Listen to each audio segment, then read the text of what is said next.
I'm Eric at Frog Valley Tropical Fruit Farm, and this is Florida Natural Farming. Today I'm going to talk about biological nitrogen fixation, disease in mangoes, and pest problems in fruit trees and stuff like that. Fungal issues in mangoes, though. Seems like everyone's looking for a quick fix or the super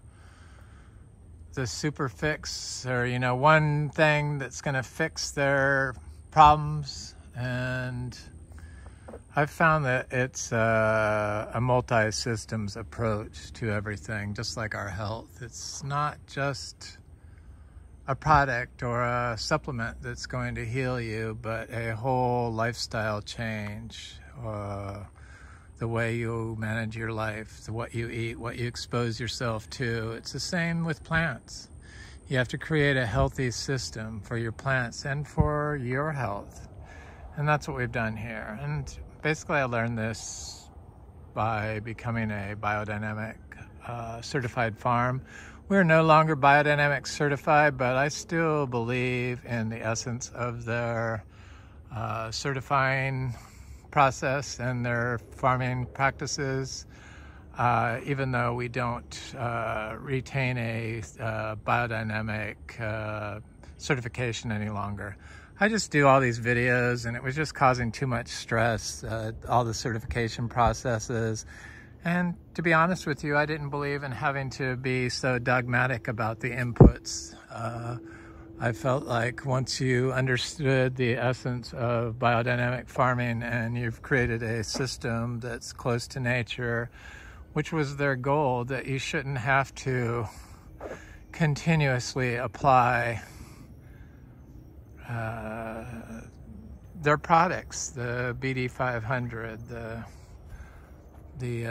all the sprays, and only apply compost. Yes, compost is good, but I feel that micro piles of compost spread throughout the farm is better than spreading compost.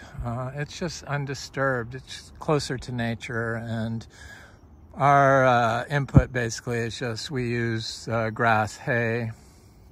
It's soiled from our cow barn with the cows.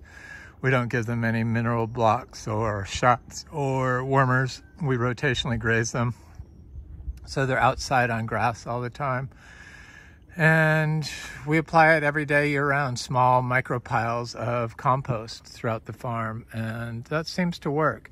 And it causes trees to fruit readily, and the soil to mineralize. So you really want your soil to mineralize, meaning as it dries, it forms little round balls of aggregate. So that's soil aggregation. You can only get that when you have a healthy biological system. And a lot of people think that nitrogen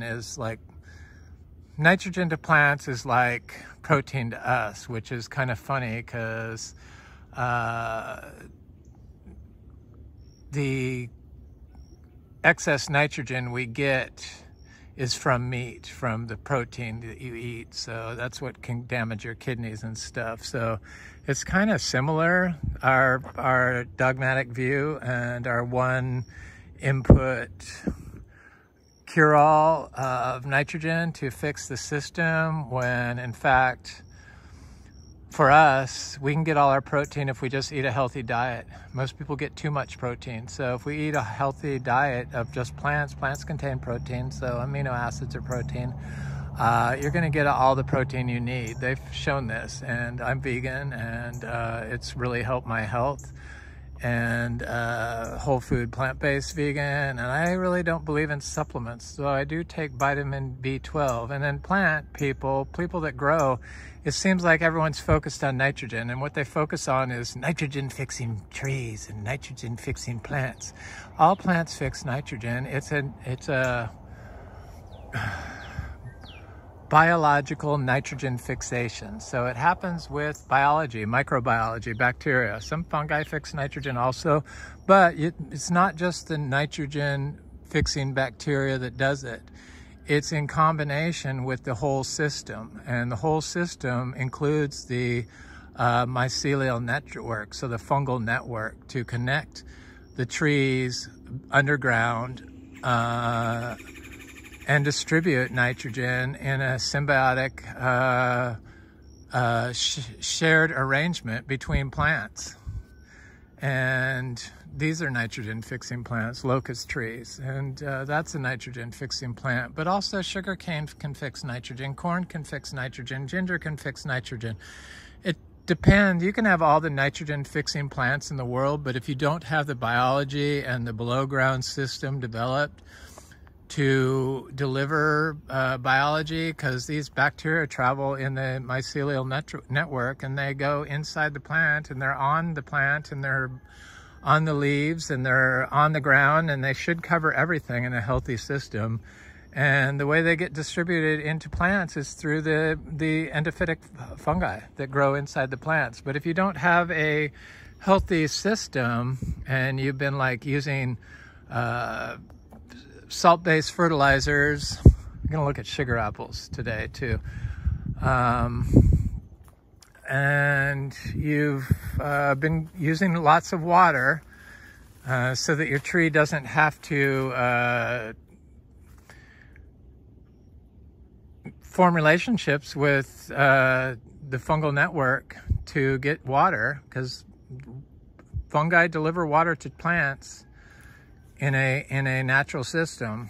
So if you've been providing your tree with water, and you're in Florida, and your entire town is all on septics, and we're on sand, that's basically like a confined animal feedlot operation. There is sufficient nitrogen below ground for all of the plants everywhere. You shouldn't have to apply any nitrogen, because that's what it is. That's all it is. It's, instead of animals, it's humans. It's a confined animal feedlot operation, except for there's also pollutants, because we like to use household cleaners that contain all kinds of toxins. We're overuse of antimicrobials and other biology killing stuff, microbe killing products that wind up in our septics and disrupt the soil's natural ability to form a living system that enables life to thrive.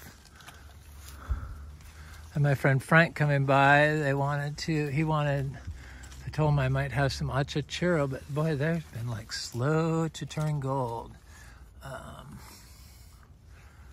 But they're in here. I have people that want to come by for Achachairu and Garcinias. We are a Garcinia farm. That's why we started this farm 9 years ago, to be a Achachairu farm. We have about 500 Achachairus. I plant all the seeds I can from our tree, so I really don't need to buy any Achachairu seeds or a lot of the other, the 7 other Garcinias we fruit, the Hombromiana, the Imbi, the 3 lemon drop mangosteens, the Madruno, and our hybrid sweet lemon drop, Frog Valley Farm, Eric's sweet lemon drop. All 8 fruit here, and we grow about 26 different types of Garcinias. I still add some Garcinia seeds if I see products I like. I don't buy all the Garcinia seeds, but if there's a fruit that looks like I like, that will be good, sweet dessert fruit, or has bioactive compounds, then I will buy it. So the connected network, the connected below ground system, I don't know why that I don't know how to phrase this. So a lot of people will like watch YouTube and see that everyone puts wood chips down on the ground, and they'll cover their whole ground with like 2 feet of wood chips. And I think wood chips are a nice input, but I think there has to be a balance. It's just like overbalancing your system with just meat. Probably long-term isn't good, and definitely wood chips alone isn't going to provide the below-ground fungal network of the biology that lives in the roots of all these plants. So the plants, the weeds, in combination with wood chips and hay and other inputs is probably ideal. So much like nature, as close to natural as possible. And then you get the living network of below ground microorganisms that tie everything together. It's like our system in our body under the skin is like the plant's below ground system. It's all connected, and we treat it like it's disconnected. So we compact everything through mowing. And this is going to disconnect your system. Everything's looking good here. Citrus is doing good.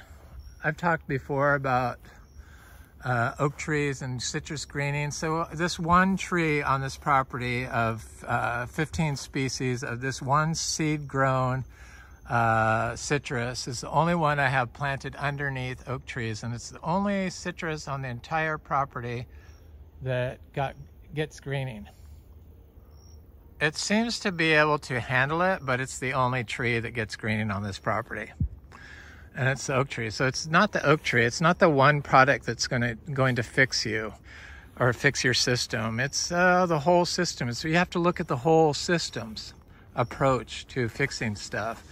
And if you can have all the nitrogen fixing trees in the world, but if you don't have the system in place to build the biology and house the biology, then you're not going to have the biology in your nitrogen fixing trees to actually fixate nitrogen and share that nitrogen with other plants. And if you're applying fertilizers that are higher than like 5% nitrogen, pig manure, chicken manure, in too high of a quantity, you're not going to, your trees' signaling ability is going to be affected. So it's not going to form relationships with biology in the soil, which is nitrogen fixing bacteria, in order for it to fix nitrogen. So it's not going to even need to do it, because you're going to supply all the nitrogen it needs, and if it's getting everything it needs, it's not going to want to form a relationship with the biology to get nitrogen. Trees and plants prefer nitrogen in the form of amino acids. They like getting their nitrogen through amino acids. Manures, cow manures, chicken manures, other manures are high in amino acids. So I know with cow manure, it's very low nitrogen. It's like 3 to 5% max. I'm not talking about a slurry of concentrated biosolids. I'm talking about just fresh grass-fed cow manure. But if you're living in a house in Florida and in a small lot, and the entire city is on septics, like someplace like Sebastian, then there is more than enough nitrogen in the ground already to supply nitrogen to your plants. And that could be affecting your system's ability to have good nitrogen fixing plants. But with all the septics, and it's below ground, and we have calcareous rock, and then most people have sprinklers, those sprinklers are going to have lots of nitrogen in the water for sure. And then every time it rains, the soil solution is just, and if you water, it's just always going to be on a nitrogen mode. So your chances are your system is not going to be able to mineralize carbon. So all the wood chips in the world, and it'll never mineralize, meaning your soil will never form aggregates. That's how you can tell if your system is working, if there's aggregation happening in your soil. My Annona cariaceae are looking really good. Oh, I'm so happy about that plant. It looks like a very good fruit. It's kind of been trying to be dry. You know, it hasn't rained here much, very little in fact, but supposedly today it's going to rain. I got these nitrogen fixing sweet tamarinds from my friend Joe, who lives in Vero Beach here. Thank you, Joe. I always appreciate trading plants for fruit. It's just so aggravating to have to constantly repeat myself about some of this stuff, but some people, I have so many videos out there and I just don't cover it in every video. And then somebody will watch a video and it's like, oh, if you add more nitrogen fixers to your system, your trees would grow faster. Well, that's not true. If your system is compacted, if you've been mowing the lawn and you've been applying water-soluble fertilizers and your whole neighborhood is on septics and you've been watering, chances are the tree isn't going to do you any good. This is a huge nitrogen fixing tree, a guanacas tree. So we have plenty of nitrogen fixing plants, but I do know that all the other plants do fix nitrogen and are connected to all the other plants because we don't mow, and we've been working on our soil system here, our whole systems approach to get a living orchard floor growing and combating compaction, which was our biggest problem. Here's a Achachairu tree that's getting kind of large. I'm working my way over to the sugar apples because I want to look at those. So all this other citrus I grow, it doesn't get any greening at all. And I did a cutting of that blood orange tree that got greening, and it didn't get greening. I moved it I planted it outside of the oak canopy.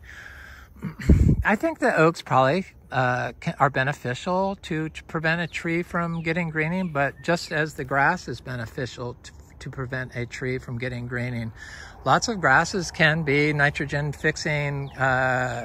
Also, are known nitrogen fixers. The reason why legumes and stuff are so pushed for nitrogen fixing processes is because they're the most studied. They've been studied for 100 years, I guess, probably. I think in the 19th century is when they discovered nitrogen fixing bacteria. So that's the only reason. The whole systems, underground studies on natural systems is just basically in its infancy. It's just started getting attention, and you do have to look at the whole system. Here's a African locust bean. It's supposed to be a really good high protein fruit. I got a little guanabana there. It's looking really good around here. It's an Achachairu tree. This was caused from the drought, but this tree is probably going to grow twice as big as soon as the rains would start up. I wish they would start up, but it's probably because it's next to a compacted path. This is what we mow, and that's compacted, so it disconnects this side from this side. That's what I mean about disconnected.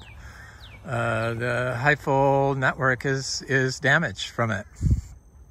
I think it's still able to work a little bit, but the ground feels soft as I walk. It's not like so compacted where it's like a rock, but there are areas of our yard that's like that. And I know along our driveway, I have sugar apples on one side of the road, and then there's a ditch on the other, and then there's another side. The row of trees that's just growing that strip are always smaller and less productive than the trees that are growing on the side of the road that's on this side of the farm that's all connected to this.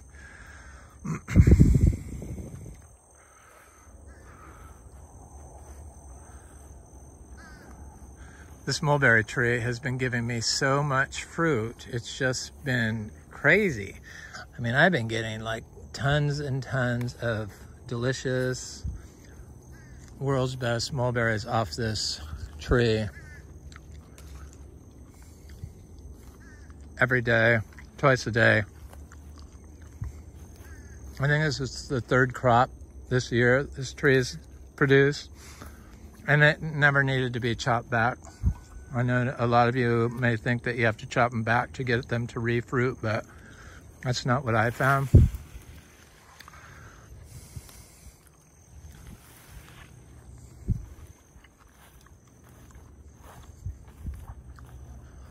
I got the Australian mulberry over here, the Oz mulberry.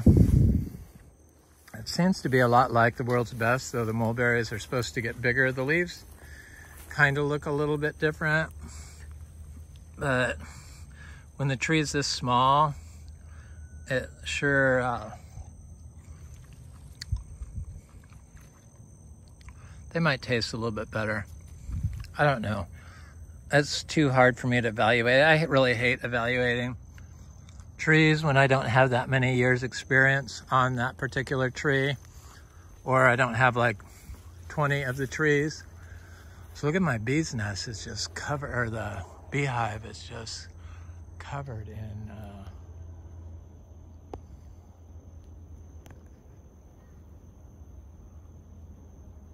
bees.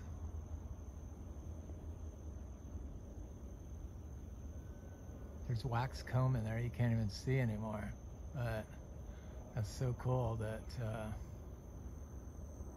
they're there. Honeybees, love them. I'm a vegan, but I still eat a little tiny bit of honey. I like honey. I don't consider that an animal. You know, it's just seems like it's made from flowers, and it's just, I like honey, so I'm gonna eat it.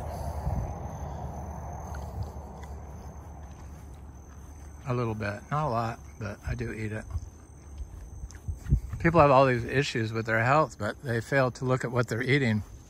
Most of what they're eating is stuff they've been programmed to eat.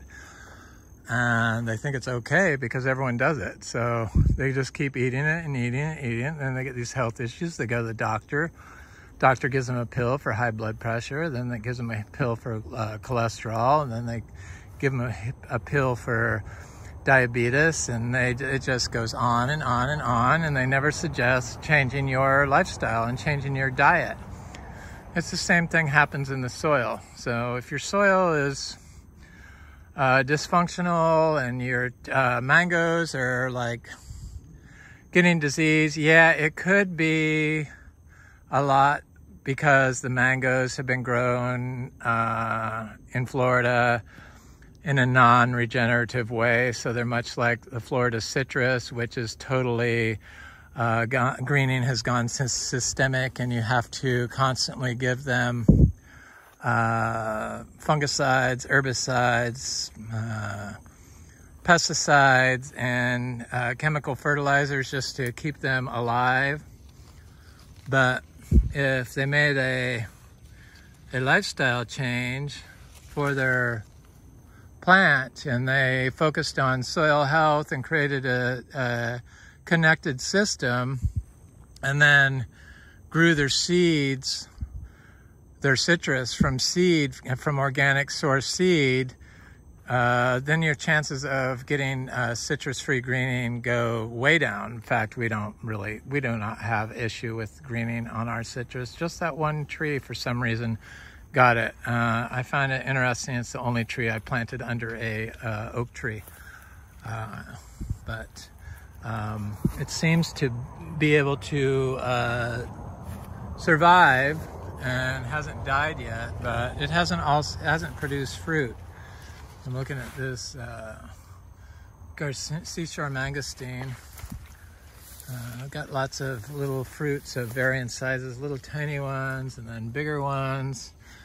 I don't see any turning yellow. I hopefully will get to some red fruit off this, because it's a red fruited variety. I really like this fruit. It's I like it. Of my Garcinias we fruit, I like the Achachairu, the MB, then this fruit. So I think this fruit and the MB could be equal, but since I haven't really been eating a lot of this fruit, I'm going to put the MB above it. I just love the sweet MB. It's just so delicious, and I crave it.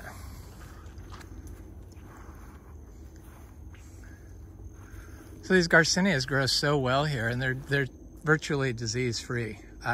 They sometimes get a little bit of fungal issue on the leaves, but I haven't noticed any issues with them. And just look at the color of the leaves. It's just amazing how blue and dark green they are, and they produce so much fruit.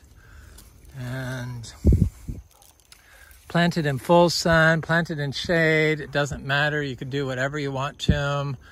Don't have to water them.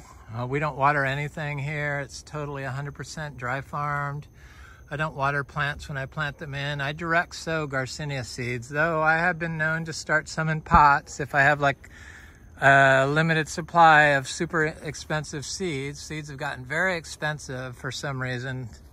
Everyone wants to grow them now. The Garcinias seem to be very popular, but they're ideally suited to be grown in Florida. I believe mangostana can be grown here if you grow it naturally. Probably if you use chemicals, it's not going to be able to overcome cold and drought stress. But if you grow in a connected system like this, a natural connected system, I haven't been able to see where a mangostana is even remotely cold sensitive into the 30s. So all is good with the mangosteen growing here. Got lots of cashews. Eventually this is going to be a major producer of lots of different fruits, and I don't want to be a fruit seller. I'm not going to be a fruit seller. I'm going to do it a little bit. I'm going to sell seeds and fruit online very reluctantly. But I just don't enjoy doing that. I enjoy turning people on to new fruit, and I enjoy trading notes with other regenerative farmers, growers. Seems to be a lot of us out there now, thankfully. It's trying to help Florida. When I first started doing this, I was told just flat up, you can't grow organic here in Florida. This isn't California. You don't know what you're doing. I've been growing for 30 years. Mangoes, and I know what I'm doing. You need to do this. And it's like, oh, okay. But I want to see how you do this. Well, Carlos tried doing that and he couldn't do it. And if he couldn't do it, nobody can do it. I'm like, oh, well, I'm not nobody. So I did it and I'm doing it. And I discovered that mangoes are super easy to grow. And I've discovered that mangoes come from the nursery with fungal issues. So overcoming those fungal issues is very hard. We're not that far inland, so we have a little less fungal issues than people that are inland, but I found that there is no such thing as a fungal-free mango. They all have it. Creatures have been getting my fruit. I see bite marks all over this.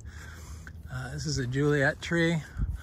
They just come with fungal issues, but none of them are so bad where it affects fruit set. We get a huge fruit set generally. This kind of was an off year, but still a lot of our trees produce enough fruit. I've been eating nonstop mangoes for days and weeks, actually, since I think June. I can't remember, but it's been a long time, and we're still eating mangoes, and they don't seem, I'm trying to think of one that really doesn't do well, but they get powdery mildew, and people will see something like, well, if you spray your tree, it'll get rid of powdery mildew. Yeah, but your sprays that you put on the tree, like copper, will cause cognitive decline, and I care about my brain health, so I don't want to consume any fruit that is that has the chance, any food that has the chance of making me dumber. So I pay attention to that stuff. So I can live with the rust and the powdery mildew and the MBBS, but it comes from the nursery that way. Chances are, if you start a seed, and if somebody was growing multi-generational seed-grown trees of mangoes, that those trees would be impervious to any type of, in a holistic natural system like this, which is where we're at, but it takes time. None of our seed-grown trees have produced fruit. This is a Kezar tree that had a lot of fruit on it. It's really good fruit. We get powdery mildew on our flowers, and it doesn't affect the fruit set. I believe I showed this mango I know I showed the Kezar in like February or March, and it was covered in powdery mildew, but yet it set a lot of fruit and hasn't been an issue.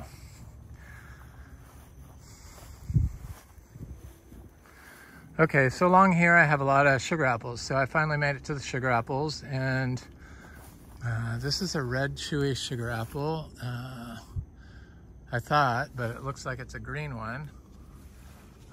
So some of these are changing color. I see some anthracnose on here, a little tiny bit, but nothing like in years past. I should have thinned this fruit, but I just have too many sugar apple trees, and I like to do a hands-off approach on all my fruit trees as much as possible, just because I want to see what nature can give me and what actually is possible growing tropical fruit in Florida. It seems like it's amazing. Everything is possible here in Florida. It's just an amazing spot, and it's most certainly could have been the Garden of Eden. And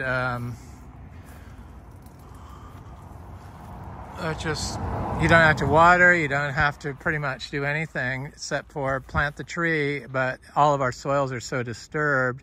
This was a lawn for 55 years, so everything was severely compacted. But if you could find an undisturbed soil in Florida, in the south like this, not too far from the coast, which is probably impossible now, probably it would have been ideal just to plant trees directly in it, because trees function like wild trees, and especially trees that have the potential to be invasive tend to be able to form relationships with native biology, and that includes nitrogen fixing biology.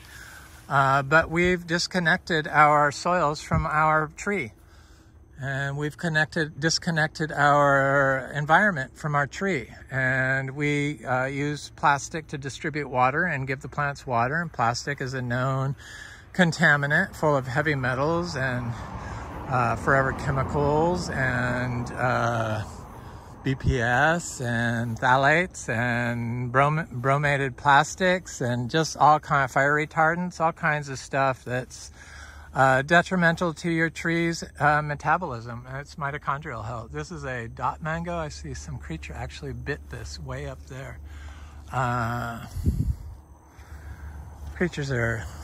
The dot was exceptional this year. I just don't see any trees that I bought from the nursery that are 100% disease-free. I wish I was further along in my knowledge to be able to give somebody a firm response, or when they ask what tree is best for, I'm going to look at this Super Julie tree, and then I'm going to walk down the sugar apple row. Which tree is best for, that is the most disease resistant, that I would have an answer? I don't. I'm trying to develop, see, I need to pick these. This is what happens when I leave the fruit on the tree. It's an Inga cinnamoniae. It hasn't made anything grow faster around it. What makes stuff grow faster is if you have a connected system that's not compacted, and then you do small inputs daily of low nitrogen input, a probiotic and a prebiotic, hay and manure basically. Very small. You don't need to overdo it. Overdoing anything will disrupt the system. If I covered the whole thing in hay and manure, it wouldn't be as good as a small pile of manure with a mix of a living orchard floor and multi-species in it. They're just like our gut flora. The soil wants diversity. So the sugar apples are really, they're looking good. And there's quite a few of them this year. This is a red sugar apple, a chewy red sugar apple. One of these trees this is one tree, but I don't see any fruit on it yet. It's a little younger than the other trees, so it's not quite mature as these chewy green sugar apples. People just can't do this in their small yards because they get harassed by their neighbors who want them to conform and be just like them. And then they say, well, lawn looks better. It's like, well, I'm not trying to grow a lawn. I'm trying to grow healthy food and create a healthy environment for my plants. They terrorize me. We had our insurance canceled because I let the orchard floor grow out when I discovered that that's how you get carbon into the soil.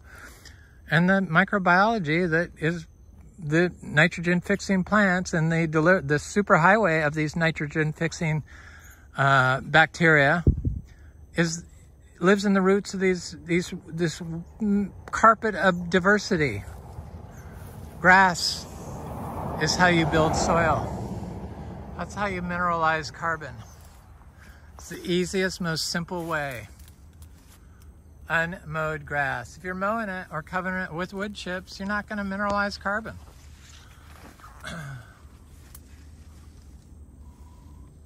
Human interference, I believe, is the biggest detriment to a tree's health. Wow, there's lots of sugar apples everywhere. It's like a sugar apple bonanza this year. This one has some anthracnose, but I don't see anthracnose on any.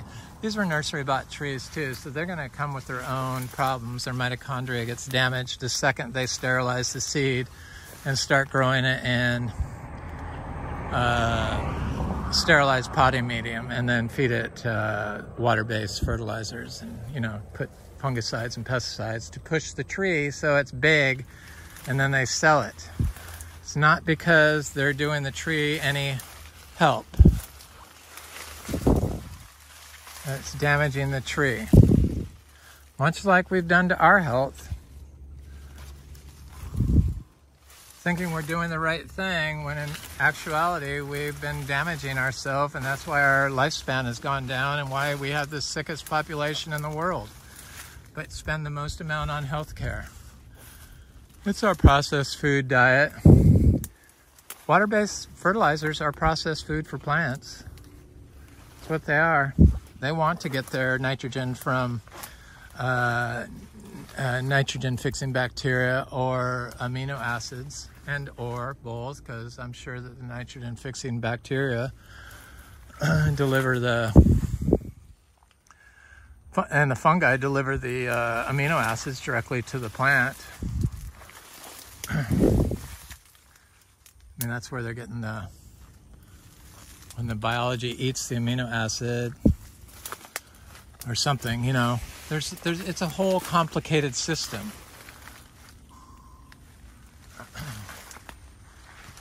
This is a custard apple.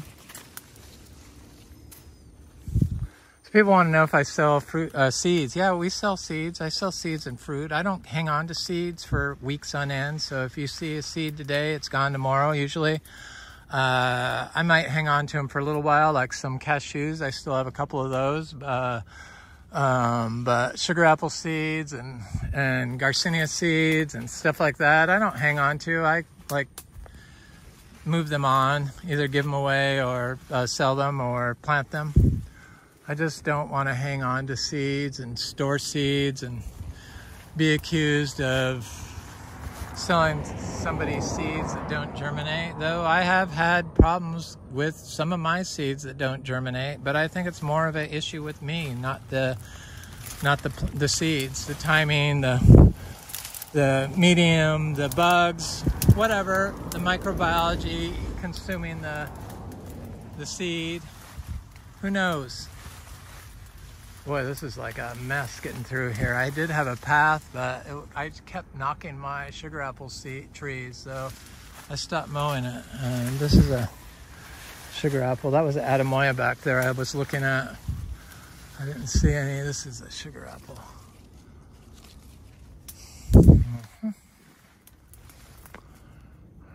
There's a lot of fruit, a lot of sugar apple. I don't see it being sugar apple season quite yet, but it's quickly approaching. Here's another Adamoya. That last one was Lisa. We grow Lisa, Geffner, and Priestley.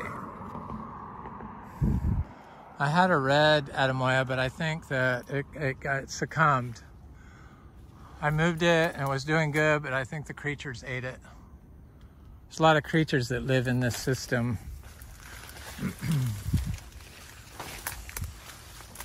I'm going to try to go through there, but I can see sugar apples all over this tree.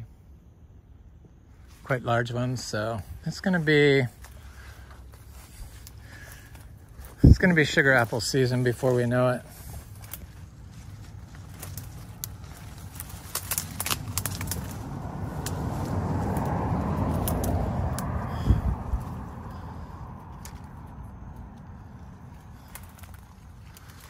put this little puntia, or this, you know, prickly pear cactus, not prickly pear, but yeah, that's what it is.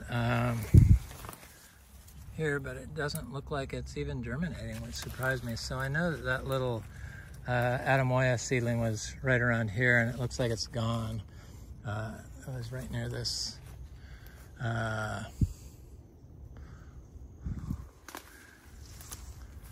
Got like little cashews in here. I got lots of bananas in here. I got lots of cassava in here. I want to plant some of those hog plums, the red hog plum, the Spondius mombin. There's a cashew seedling. Here's a curry leaf tree. Here's a rose, a big climbing rose, thornless rose, antique thornless rose. I mentioned that my sugar apples along the driveway, and one side doesn't produce a lot of fruit and the other side does. So this is the side connected to the driveway. And this is the side not connected to the driveway. And I also have mangoes over there, but they're already done. Somehow all the mangoes disappeared along this driveway here, this side. Creatures or something got them. But this side never, the sugar apples just never did well. At every sugar apple, I have an achacha tree also. Just lots of stuff packed in here. But there's a ditch right on the other side of that, and then it has this road. So it's a disconnected system. You can see that the ginger on this side is smaller than the ginger on this side. It was all planted at the same time. This side doesn't do as well as this side that's connected to the whole system. And then I planted these palm trees at the same time. The side that's on the connected system is huge. The palm that's on the non-connected system is half the size. And they were the same size when I planted them. And each year this one gets bigger and bigger and this one stays smaller and smaller. But it's starting to do okay. It's hanging in there. Here's this rose. It's got some little roses on it. It's a Floribunda rose. Very heavily scented, little tiny roses right there. In big bouquets, but not right now. Summertime, it kind of slows down. It continuously blooms, but it will bloom and then reset, and then bloom and then reset. So I have another mulberry. I plant plants in the same hole. I like planting cuttings in the same hole with woody shrubs like this, weedy, woody shrubs. There's a mulberry cutting that's doing quite well. At the base of it, I have an Achachairu tree seedling I planted. So I'm not afraid to plant plants in the same hole. I believe they do better. I don't believe nitrogen fixers are the cure-all for anything. There's a huge nitrogen fixing tree there. There's a black sapote right next to it. It's a seed-grown tree, but it's suffered from drought the most. It's not because of that tree sucking the water up. It's just that people think that nitrogen fixers are going to fix their problem, and it's not just the nitrogen. We need to move past that, just like it's not buying the disease-resistant plant that's going to fix all your problems. It's fixing the system so that it's all connected. Here's our Miko lemons. They look so good. I see the birds attack these over here. You can see the little marks on them. Got that one, got this one. That's not greening, that's from the birds. They slightly attacked that tree. It's a black sapote tree that had dropped all its flowers and fruit, but it looks like it's setting a lot of fruit now.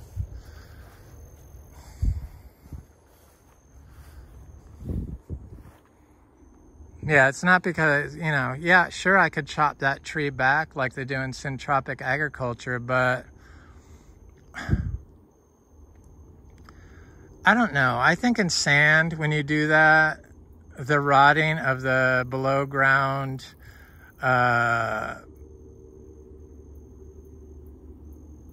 roots could actually cause carbonic acid to form in the sand and hamper the system. I'm not completely sold on Symbiotic. I think it happens naturally here because of hurricanes, but the trees do it on their own, and the biology lives in that in the roots. So when you kill the biology, not all of it's going to transfer over to the black sapote. A lot of it's just going to die because it doesn't have a home to thrive in anymore, especially if you don't have a living orchard floor. Possibly if you have all this going on and then do the chop and drop, it would be okay.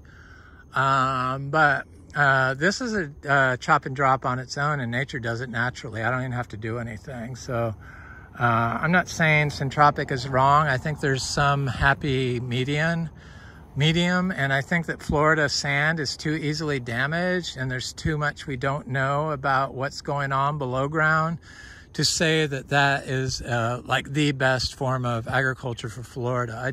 I'm not, it's too much. First of all, it's too much work.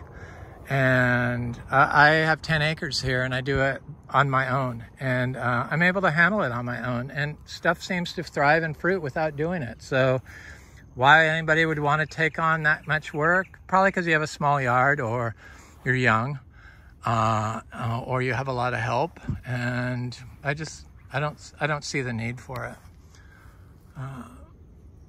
Same reason why I would never plant Teutonia. It's just too much work to maintain.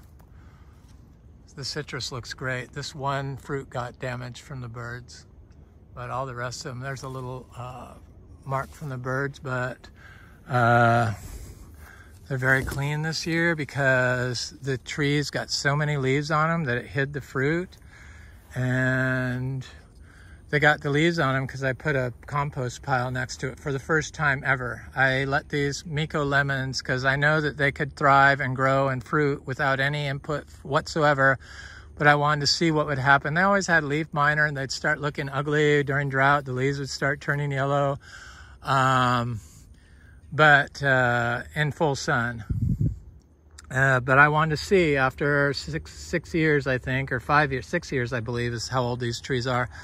I finally put a pile of compost on them, and boy, they filled out.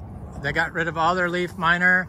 The new leaves are nice and lush and green, and there's very little yellowing going on, and they're in full sun, and they produce a lot of fruit even during a big drought. So I know that doing micro piles of compost throughout your system evenly is a good thing. And we apply about 50 pounds of nitrogen per acre per year, is how I figured out when I did the math of all the inputs of the compost, which is a minor amount, and yet we get big fruit production. I'm fairly certain I wouldn't have to do anything at this point, just reap the rewards. It's a do-nothing approach to growing, and Florida's the perfect spot for it. There's a big Achachairu tree. Getting close to fruiting size. We have several trees that are just on the cusp of becoming fruiting trees.